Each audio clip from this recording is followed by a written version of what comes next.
भारत में फ्रांसीसियों की हार के एक प्रमुख कारण के रूप में यूरोप में अंग्रेज़ों की विजय को भी माना गया है।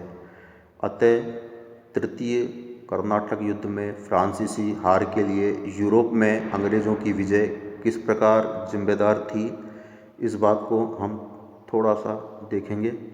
यूरोप में आंग्ल फ्रांसीसी प्रतिस्पर्धा का प्रभाव भारत पर भी पड़ता रहा, क्योंकि भारत में दोनों का संघर्ष यूरोपीय संघर्ष का ही एक भाग था। यूरोप के सप्तवर्षीय युद्ध ने अंग्रेज़ों व फ्रांसीसियों के भाग्य का फैसला कर दिया था।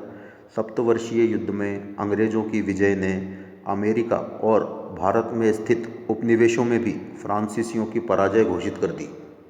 इतिहासकार डॉक्टर ईश्वरी प्रसाद ने लिखा है कि फ्रांसीसियों के प्रयत्न भारत में विफल हुए, क्योंकि यूरोप में उनकी शक्ति का अंत हो गया था। भारत में कोई भी यूरोपीय जाति यूरोप में अपना प्रभुत्व खोकर कभी सफल नहीं हुई, ऐसा डॉक्टर ईश्वरी प्रसाद का मत है। इस प्रकार जब यूरोप में फ्रांस पराजित हो गया तो उसका प्रभाव भारत की स्थिति पर पड़ना स्वाभाविक ही था। उपयुक्त कारणों से भारत में फ्रांसीसी अपनी सत्ता स्थापित करने में असफल रहे। इन कारणों में से किसी कारण विशेष को अधिक या कम महत्व नहीं दिया जा सकता, बल्कि सभी कारणों ने मिलकर एक ऐसी स्थिति उत्पन्न कर दी थी कि फ्रांसीसियों की असफलता अवश्यंभावी हो गई। फ्रांसीसियों की पराजय के कारणों का उल्लेख करते हुए अल्फ्रेड लॉयल ने लिखा है कि भारत में व्यापारिक अथवा फौजी सफलता की दो मुख्य शर्तें थीं।